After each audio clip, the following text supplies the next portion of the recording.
The following podcast is a W2M Network original production. Visit W2Mnet.com for all of our other great podcasts, plus news, reviews, articles, and opinions from the worlds of wrestling, video games, football, and entertainment.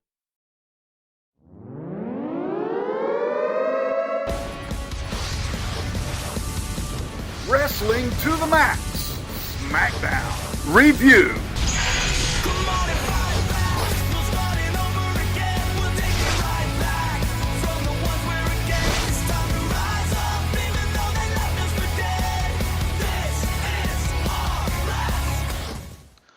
Hello and welcome to the Wrestling to the Max Smackdown Live review for March 14th, 2017. And I am your host, Sean Garmer, and here with me, as usual, Mr. Paul Leazar. Well, are we having problems again? I thought I said something. Now I can hear you. I don't know, it's like you just clicked over or something. I don't understand Skype sometimes. Skype is fun. Especially when, it decides it wants to have issues. So, now that we had our technical difficulty out of the way, let's talk about some SmackDown Live. And, well, if you visited WTMNet.com maybe in the past few days, you might have seen an article by Mr. Rick Bailon about why AJ Styles should not be wrestling Shane McMahon at WrestleMania. Well, too bad, because we finally got the confirmation that this match is indeed happening, and they had the setup angle that really kind of got everything in motion here as AJ Styles comes out to speak to the audience, with the audience very happy to see him. Lots of AJ Styles chants going on here. And, well, I mean, AJ talks about all the things he had to do to get to this point. And that, again, he feels screwed over by management and by everyone, that, hey, he should be going to WrestleMania right now, and he's not.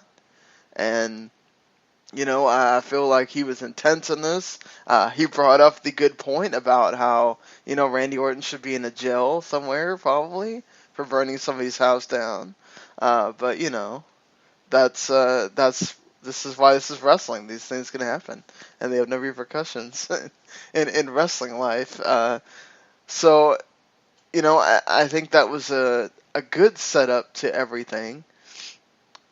I mean, we knew AJ was hot, but I don't know that we knew AJ was going to do what he did later. But what do you feel between this, his little outrage with Daniel Bryan a little later, and before we get to the big surprise, I guess? I thought the opening promo was really solid, and it was exactly, I think, what it needed to be, right?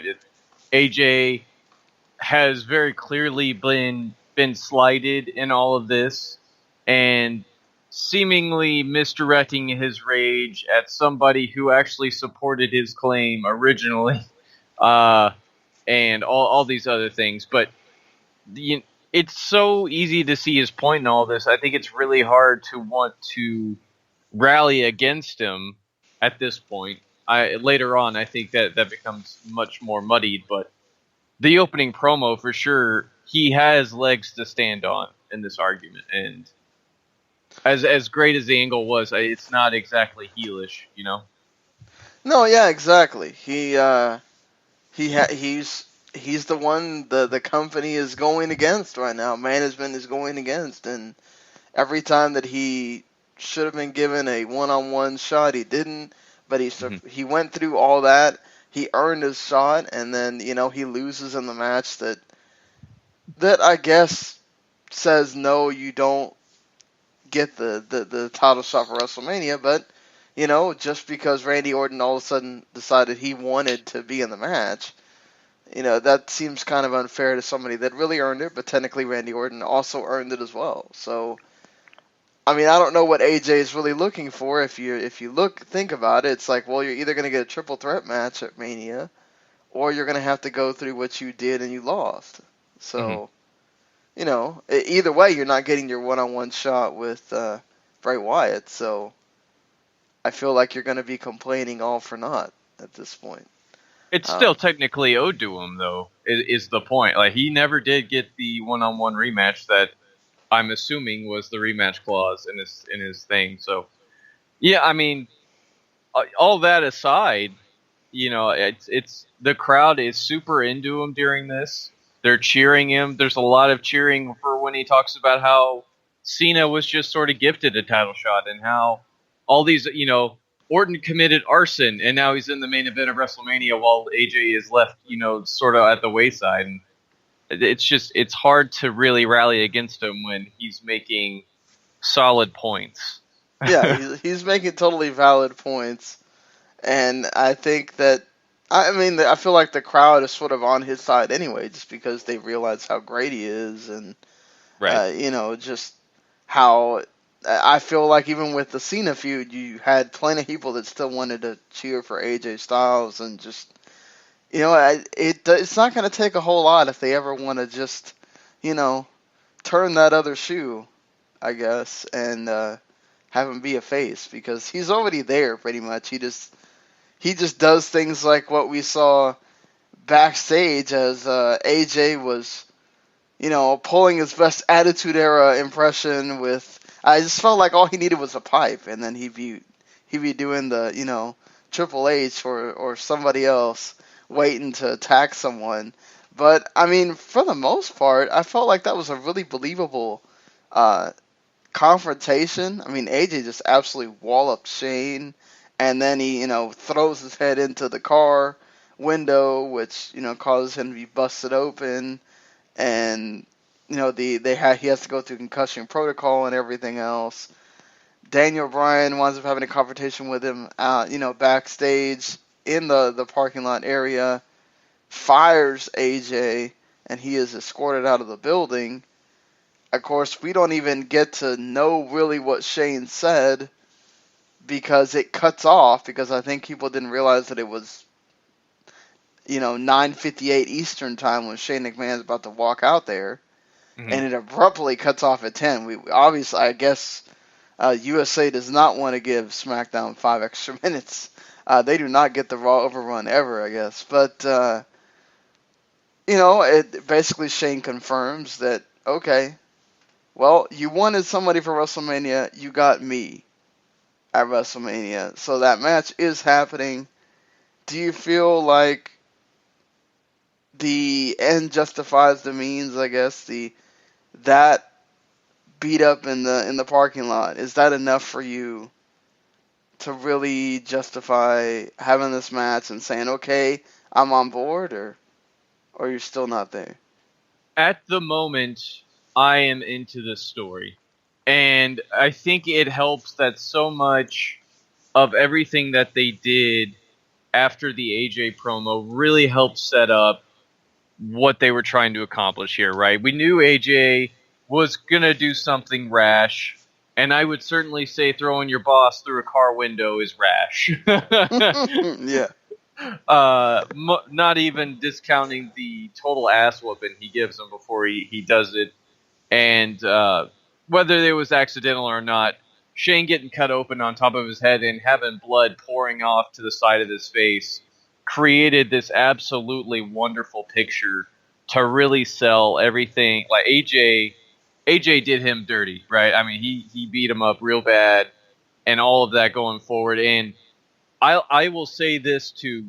Keeping Shane, like the early cutoff, I think is a blessing in disguise here. Whether there was going to be more to that promo or not, very simply, Shane coming out there in his own words and saying, AJ, you complained that you didn't have an opponent at WrestleMania, but you do now, is all you needed after everything else you had spent the rest of the episode building this up. So as of this moment, I am into the angle. I'm still not thrilled that this is the match AJ is getting, but if they build enough steam around this idea of AJ and Shane, and maybe even possibly putting careers and stuff like that on the line, which it seems like they might do, I think we could be in for something that WrestleMania for AJ is merely a stepping stone to creating the rest of his year into, either surpassing or equaling what he did last year. Let's hope that is the case. I think definitely whatever you want to say about, oh, well, AJ shouldn't be wrestling a 47-year-old man and all that kind of stuff, but, it does show faith from the company that they have you in this feud with Shane McMahon. We know how valued the McMahons are as far as creating high points of your show, of your pay-per-view, of your build of WrestleMania, period. How many WrestleManias has Vince wrestled in, and Shane wrestled in, and Shane against Vince himself, and, Triple H by extension now, and even Stephanie. So, like, all of them are big points to your WrestleMania, and who knows if this goes any further than just Shane and AJ. If Vince ever makes an appearance from here to Mania, I wonder if they will tie that in at all. But just to come and feel like he needs to protect his son, or anything like that, that'd be kind of interesting. I think WWE knows, first of all, with the glass, that look, you can cut a hole open in the glass all you want to. You're still hitting glass. Mm-hmm. So there's not really a way to keep him from bleeding. So, that's one of those times, like you said, they can try all they want to have him not bleed, but the bleeding tells a great story. Right. Of, hey, look, he just went through a car door. This is what's going to happen to your face when you go through a car door. As hard as AJ just put you through, and how angry AJ was that this is Shane's face all mangled and everything. So, I was totally fine with this. I was shocked, even just getting to see AJ that angry and just really take it to him between the last 2 weeks. I really feel like they've done a great job of showing his anger and passion and his why he is so upset. Let's see what happens in the rest of the build, to this match. But so far, I feel like they've been nailing it. Mm-hmm. I completely agree with you on all those fronts. Couldn't have said it better. So one thing I will say, that neither one got a full 10 minutes, but 2 women's matches on this show, both of them close to 9-minute range. Becky beating Natalya, and Mickey beating Alexa Bliss. I thought the Becky and both of them were good. I thought, So I feel like Alexa Bliss kind of benefits from being in there with, such a veteran like Mickey, that you hide her flaws a little bit. And it's also kind of a weird thing because Alexa's still having to do her heel gimmick, and Mickey's supposed to sort of be a heel too, so, you don't really know who to cheer for in that instance, whereas, Becky and Natty, it's much more clear-cut. They have a problem with each other.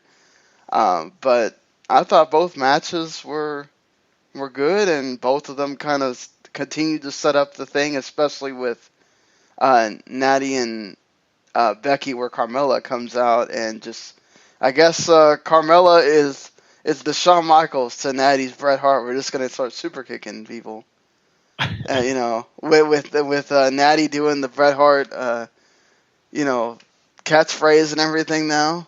So right. Why not? Why not? Carmella ain't no HBK, but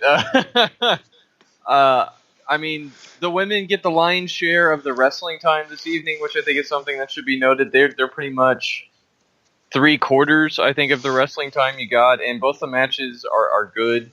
The crowd was much more into Becky and Natty for the reasons I think that Sean mentioned, that they don't really know what to do with Mickey right now, seeing as it's still, she hasn't really turned face. She's just, I want the title heel, not the other way around. So, the match was good. I thought the finish was a little sloppy, but other than that, it was good stuff. Both ways around. They keep hyping it up that we don't know exactly what the match is going to be, the rules, the stipulations, or even how many people And there's been a lot of talk online that Eva Marie technically hasn't been released yet. Do you think we see some surprise chicks show up in this match? I feel like you have to almost, right? And I feel like this is what's going to happen. Every week we're going to have another woman added. Mm-hmm. So, maybe Naomi comes in next week. Who's left after Naomi? But I mean, yeah, I feel like maybe Eva Marie is that final surprise. We have not seen her again. It's very, perhaps maybe they've told her to just completely shut off from.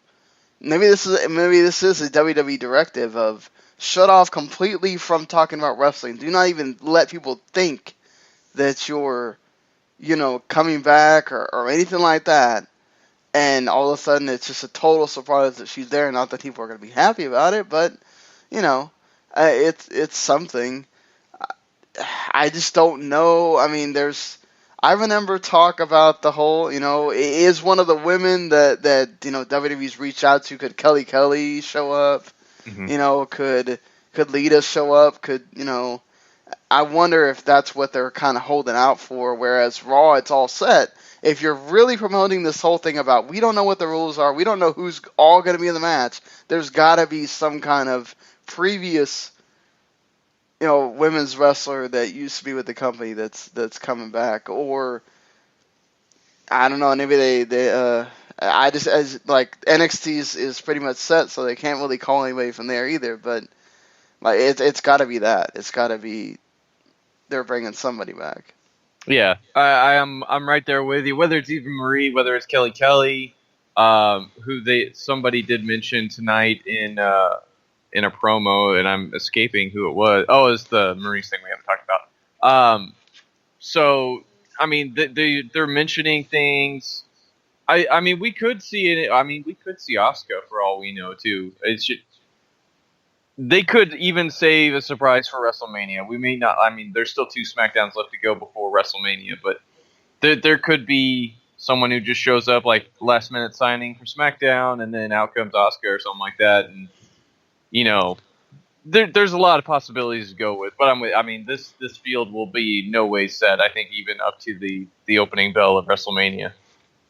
Yeah, I feel like this is sort of the one that you might get that in, whereas I think we felt before we got tonight that the one that might happen in is the tag title match. But the tag title match seems to be sort of set that it might be the 2 that we saw tonight. And I mean, it also kind of seems like it's like the least thing that they care about too. They kind of just threw them out there to main event the show, and no one really cared. And the Usos won to get themselves a title shot, and I feel like that's all you can do with them because nobody's going to give a flying crap about the rest of the teams, and they made that pretty clear too. Yeah, I mean, they've already had them run through everybody. And, the only feud they've ever actually had outside of the Wyatts was with the Usos, and this might be the only 2 teams that anybody even gives remotely a flying fig about, but they certainly didn't show it in this match. And to be fair, they've done little to nothing to help out the tag division, or really American Alpha stand out other than just making them look dominant the few chances they get. It's nothing week-to-week consistency like we get with the women, which have vastly turned into one of the larger reasons to watch SmackDown. So, I mean, they built their own grave with this one, but I mean, something's got to fill out that pre-show, and it looks like this tag title match is going to be one of those matches. You did get the obligatory "We're in Pittsburgh, let's chant for Kurt Angle" during that too. So. I mean, I don't think that should be given a less consideration too, because of this, American Alpha and everybody getting their pants in a wad about wanting to see him manage those guys. So I wonder if they'll consider that at all, or I do feel like you gotta let one of these older veterans come to SmackDown though. Like Kurt Angle, I think would be perfect to sort of be with all the younger talent. You can do the thing with American Alpha if you want to. You can you can have him. There's a lot of guys. Him and Ziggler would be great. Going that low to obviously, him and AJ again, or even him and Miz. I mean, any of these, the talent on SmackDown would be great for him to kind of get back in there. Let's see what you can do, and how often. We still don't know how often he's going to be wrestling, but I really would like to see him kind of come to SmackDown, give SmackDown a little oomph. We still don't know if they're really going to do that redraft or whatever they're going to do, but if we're still just signing 1-to-1 by the time after WrestleMania, I think definitely he would help. Yeah, I mean, absolutely, he would help. He's another name like Edge too, who is so, I think, identifiable with the blue brand. Just because not only was he general manager for him at one time, but I mean, he was one of the SmackDown 6. He was just this incredible wrestler, and all these other things that you would attribute to SmackDown during the original brand split before it turned to poop. So I'm with you. Mick Foley's pitch for him to take over for the general managership over on Raw, though, so I wouldn't hold your breath, but it could happen. Yeah, I feel like there's going to be various people that are going to be pitched for that job before we get to the end of that, though. I don't know if they're going to go with the first one, but let's see, I guess. Yeah. Before we get to the other kind of big thing, there's Baron Corbin basically saying that this Intercontinental title match is on for WrestleMania. That, hey, Ambrose kept wanting Corbin. Well, if Ambrose can jump out of the hospital, Corbin's going to keep taking things from him. And that includes his Intercontinental title, so that match is set. And you have Randy Orton coming out to talk. Basically, sort of says a lot of the same things he said in the promo before he burned Bray's house down. And then he, said he wanted to split the family, and then he wanted to take away what Bray loved the most, which is Sister Abigail. So this leaves Bray afraid and alone, and now he has to finish the job and take away everything. And then Bray Wyatt comes on screen, and we get a little bit of crazy here as Bray says that Sister Abigail was forged in hell, and her heart still beats. And that, now he is the Lord of Lords because I guess hell is within him. I feel like, are we going back to Kane here? Like the hell is just inside Bray Wyatt, but Bray Wyatt baptizes himself in her ashes. And yeah, he gets it all over him, even remembering right at the last minute to make sure he gets his face. And then he yells to follow the buzzards. I felt like, the crowd didn't seem to really care, and this kind of seemed a bit weird, which I guess it's supposed to, but, I sort of get it. I guess he is now, like, reborn, or... Mm-hmm. Yes, and that is supposed to be that's what a baptizing is supposed to be. The content of the promos, I think, is a little secondary at this point. It's retread for Randy for sure, and the point is supposed to be that Bray, despite the setback, believes himself to be more powerful than ever after this. But the thing that I appreciated the most out of this, and something that I've already talked about a little bit during the Shane thing, was just the pictures that they created and the way that they filmed this. After he sort of buries his face in her ashes and sort of leans back, whatever lighting source they were using catches his eyes perfectly on camera to where they just sort of glimmer. Like he's almost got this new hope. Like he's, the new powers have completely set in on him at that point. And it's such an eerily wonderful picture that I couldn't help but get a little bit of chill from it. And that, I think, did more for me than anything that these two said during this. Yeah, it definitely was more about the not what he says, it's what he does. Hmm. And I think it means more about what are we getting next week, what's going to continue to happen with this. Are we going to see these powers manifest, or is it just going to be all talk like it has been in the past, you know? So that's sort of an important thing to note about what are we exactly going to get out of this Hmm. before we get to WrestleMania, that is. And finally, we get to the supposedly ever important Miz TV segment. And Miz talks again, basically saying a lot of the same things he said last week. And we get Maurice telling us that story that we've heard, we've read before, we've heard before, about when Nikki and Brie were coming back to the company, about how Maria. Interesting how they mentioned Kelly Kelly, but not Maria in this. So that kind of leads me to that thing I was saying about I wonder if Kelly Kelly is going to be that person. But and plus we already know she's signed as far as the reports went. But that whole thing about Nikki and Brie basically screwed the three out of them out of the contract to come back, Hmm. and Maurice did try to sort of make it personal by saying, well, she missed out with time out, time out of her time with her husband.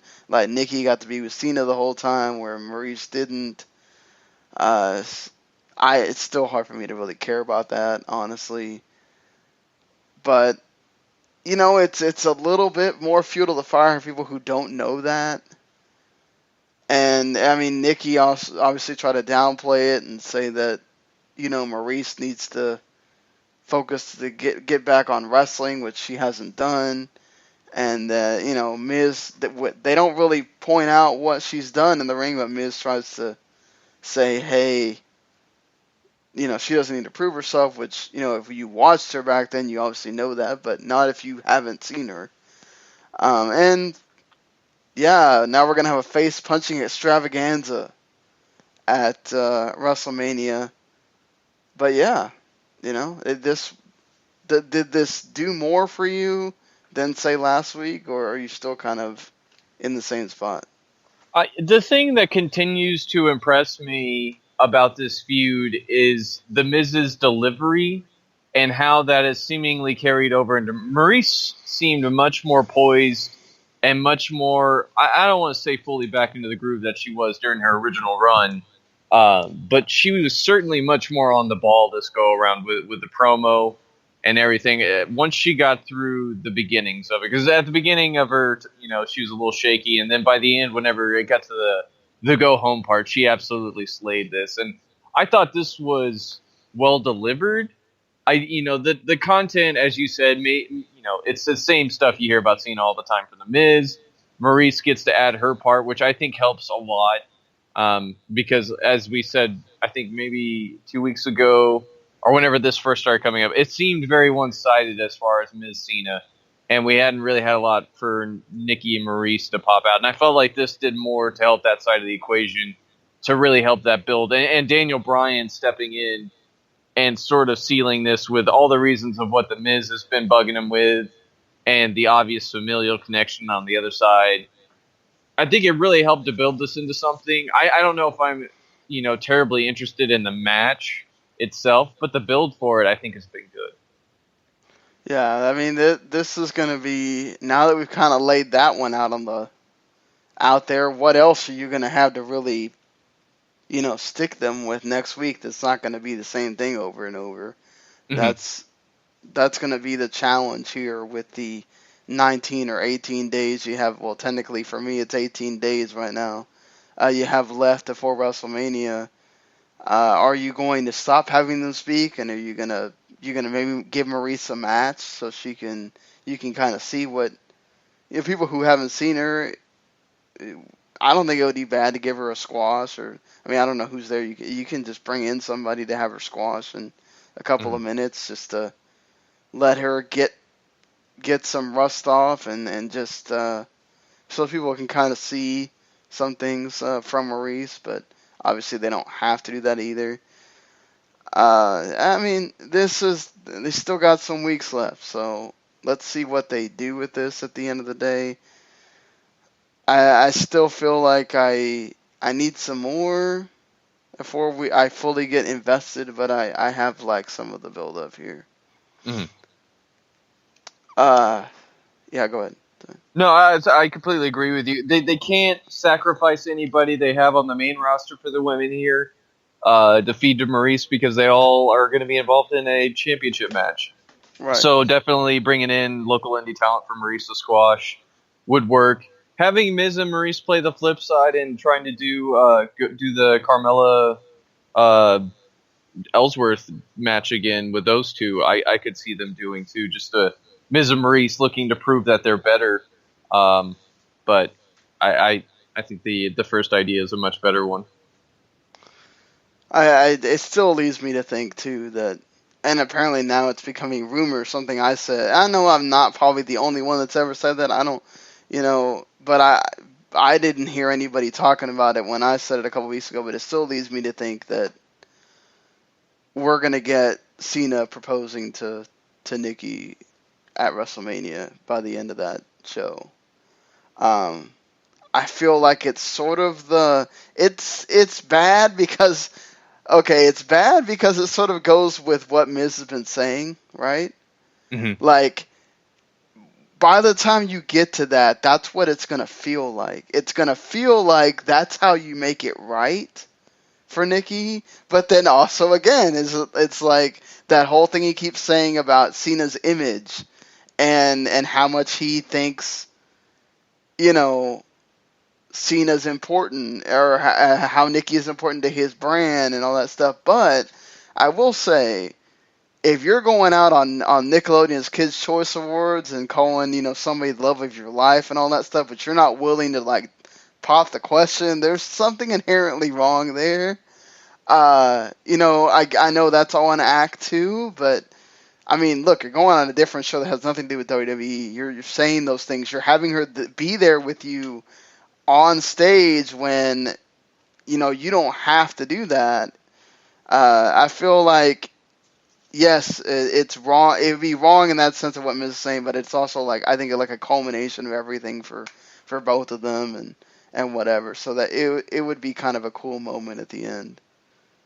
Yeah, I mean, it would be cool, but if they do go the proposal route, that the Miz Cena thing will not be over at that point because there's so much more fuel to the fire that Miz will have, and all these other things that you can keep going forward with. And if they decide to do the wedding on screen too, then I mean, wrestling weddings never that's turn gonna out be good. on Total Divas if they do it. I mean, that's what they've been prepping for this entire time, is on the hopes that there will be a Cena Nikki wedding that they can show on that show. But no, and you're right though. But that's the thing. Like, WrestleMania no longer is we're gonna end our feuds anymore. It's well, you might get some feuds that end, but most of them are gonna continue on to the next pay-per-view.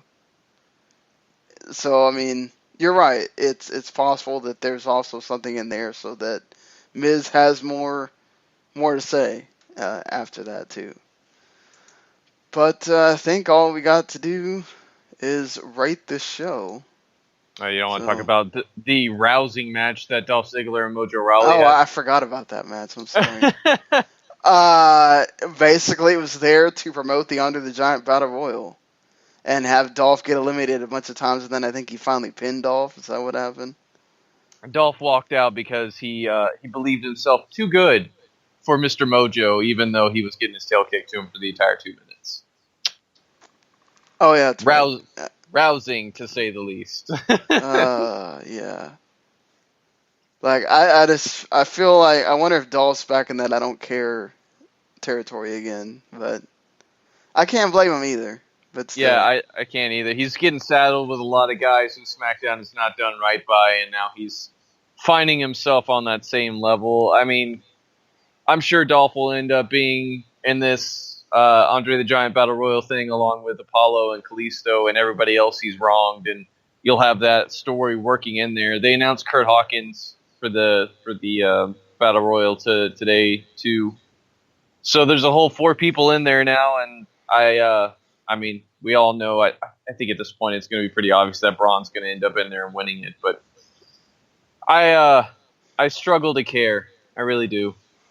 I mean, if Braun goes out there and eliminates everybody, I'm going to care by That'll the be end of cool. I just meant the build-up so far on both sides of the coin has been quite lackluster. I mean, have we really ever cared about that, though? I think the only time that they really, really did something with it was with Sandow. Mm-hmm. You could argue Cesaro for a hot minute there, too. I mean, but in the build-up, though, did you care about? The very first one I found myself very intrigued by. Yeah, because we kind of didn't know if that was going to mean anything. Right. Right? Yeah, and it quickly turned into us realizing that it was a placeholder for guys on the roster who didn't have a spot on the show. Pretty much all of it now. Exactly. So, yeah. Rating, I don't... I think, I mean, there's a lot of great storytelling on this show. The women have some good matches on here. That's really all that's about worth your time. I enjoyed this a hair more than I did Raw. I'm gonna go 6. It's not a great episode, but there is some parts on this that are going to prove, I think, to be super important that you watch going towards WrestleMania. Yeah, it kind of sucks that the main event sort of falls flat when you do have, 2 good women's matches on here. But really, this show is mainly for you to watch the AJ and Shane stuff and the Cena and Miz, Maurice, and Nikki stuff, really. Mm-hmm. More than anything. And I will say that's certainly a bit more to watch than what you got on Raw. So, there's that. I'll say a 6 too. I think that's fair enough there. Not a Dynamite show, but there are some things and they continue to set up WrestleMania, which is the important part too. Right. All right. Well, until next week, when we have to review SmackDown again, we will see you later. But before then, make sure that you check out Paul and Gary talking about Raw last night. Of course, we'll have our WTM Part 1 episode that you'll get to hear a little bit later after this. And 205 Live, we'll have a New Japan show looking at the first 2 shows of the New Japan Cup and the couple matches that have also happened since then. So we have one side of the bracket that's already at the semifinals. Mm-hmm. And, so full slate of things for you. Make sure you subscribe to that WTM Network. Go visit WTMnet.com, and we'll be seeing you guys around. Yes, sir. Have a good one, guys. The following podcast is a W2M Network original production. Visit W2Mnet.com for all of our other great podcasts, plus news, reviews, articles, and opinions from the worlds of wrestling, video games, football, and entertainment.